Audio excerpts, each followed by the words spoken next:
देखिए आज समझेंगे हम उदारवाद और रूढ़िवाद क्या है। ठीक है, मैंने लिख रखा है यहाँ पे उदारवाद और रूढ़िवाद।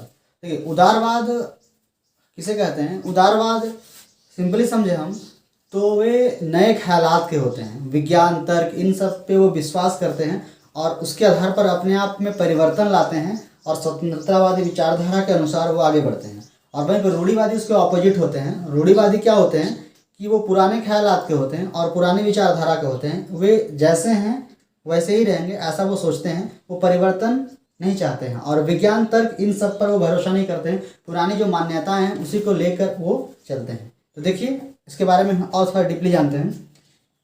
उदारवाद जो लोग हैं वो स्वतंत्रता चाहते हैं, कानून के समक्ष सबकी बराबरी चाहते हैं, माने कानून के समक्ष सबकी बराबरी होनी चाहिए। निरंकुशवाद व विशेष अधिकार की समाप्ति। देखिए हम यूरोप में राष्ट्रवाद का उदय पढ़ रहे थे, उसमें देखिए जब फ्रांस की क्रांति नहीं हुई थी तो उस समय ये देखा गया था कि वहाँ पे जो विशेष अधिकार की समाप्ति के बारे में बहुत सारे लोग विचार कर रहे थे। वो इसलिए क्योंकि फ्रांस की क्रांति जो हुई थी उसमें इसलिए हुआ था एक सामाजिक कारण के तहत कि वहाँ पे जो सामाजिक वर्ग है वो 3 हिस्से में बटा हुआ था और पादरी और कुलीन वर्ग को वहाँ पे विशेष अधिकार प्राप्त था। तो उदारवादी लोग चाहते थे कि जो विशेष अधिकार है वो समाप्त हो, इन विशेष अधिकार के समाप्ति की भावना उदारवादी लोग रखते थे। फिर क्या है देखिए,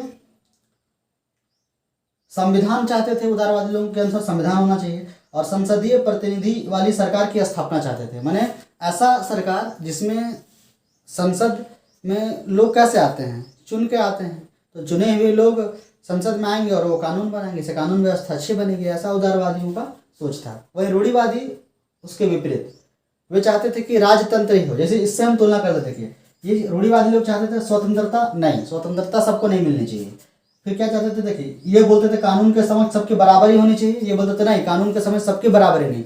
लोग सोचते थे जैसे मान लो कोई उच्च वर्ग का है, अगर वो कोई गलती करता है और निम्न वर्ग का कोई गलती करता है, गलती सेम करता है लेकिन उच्च वर्ग को छूट दिया जाए और निम्न वर्ग को दंड दिया जाए, ऐसा सोच रखता था रूढ़िवादी विचारधारा के लोग।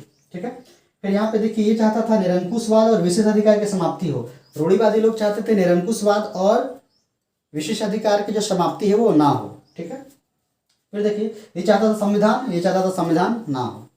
फिर देखिए ये लोग चाहते थे कि ऐसी सरकार बने जो संसदीय प्रतिनिधि पर आधारित हो, पर ये चाहता था वैसा नहीं हो, जो राजतंत्र है वही चले। साथ में ये चाहता था कि समाज में जो पुरानी संस्थाएं हैं जो धर्म के आधार पर चलती हैं वही संस्थाएं ही कायम रहे, ऐसा रूढ़िवादी विचारधारा के लोग मानते थे।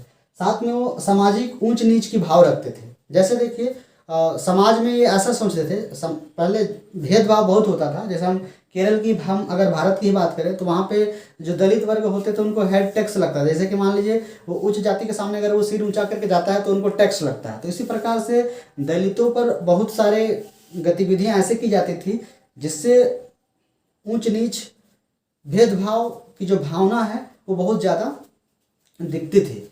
तो ऐसा ही रहे ये चाहते थे रूढ़िवादी लोग। समझ में आ गया होगा आपको रूढ़िवादी और उदारवादी। देखिए उदारवादी जो है ये लातीन